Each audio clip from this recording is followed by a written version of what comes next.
Okay, good. Start. All right, guys, so I'm Gus, and today I'm going to inform you guys on sports cards as an investment. So how many of you ever heard of a small rectangular piece of paper selling for more than $1 million? Let's get show of hands. Well, what if I told you you had a chance of having or obtaining that paper, or that small piece of paper, by buying a small $5 pack of cards from any local store in around the 80s?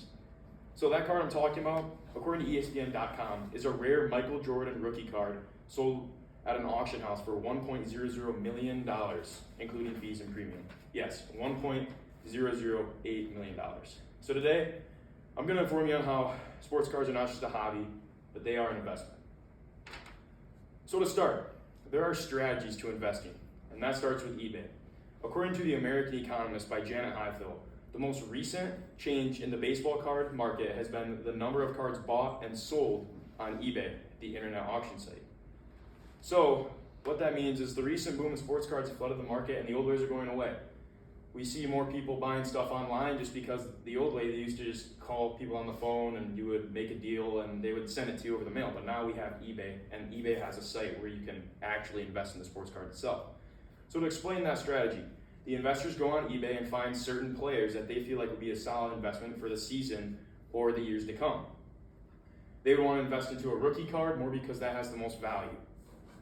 The more potential and the more succeeding the player is, the higher the value goes.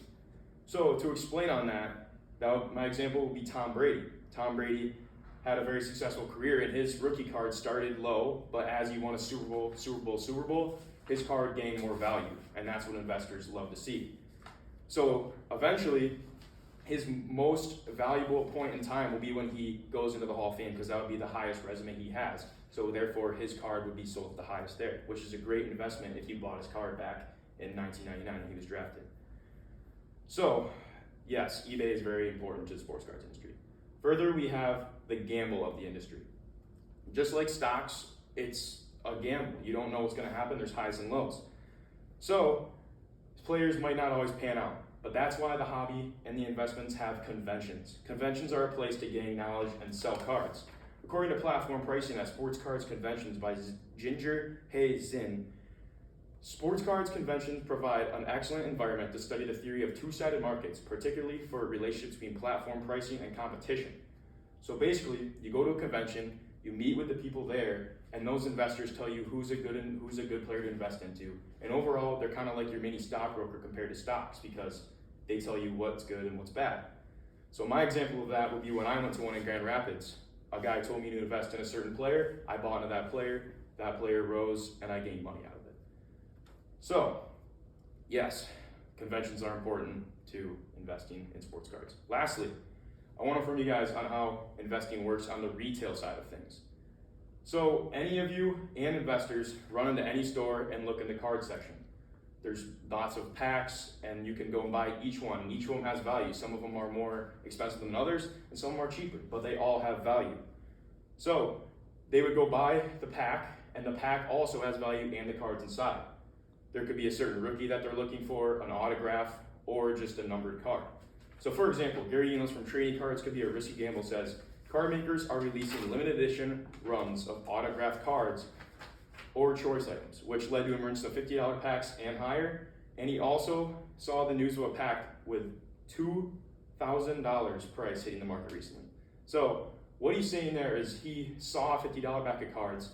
Over time, it gained value, and it reached $2,000 in the market.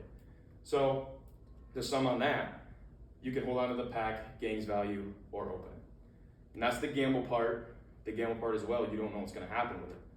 So in the end, sports cards collecting is not just a hobby, it is an investment. You can either go on eBay, you can go to conventions, or you can take the retail side, either way. And investors do both, and all of them. So, like before, you could have had that Jordan card like anybody else could, and so could I. But that's why you invest at a certain time. So, I hope you guys are informed on sports cards and you learned something that you didn't know before. And now you know sports cards are just a solid investment and not just a hobby. Thank you.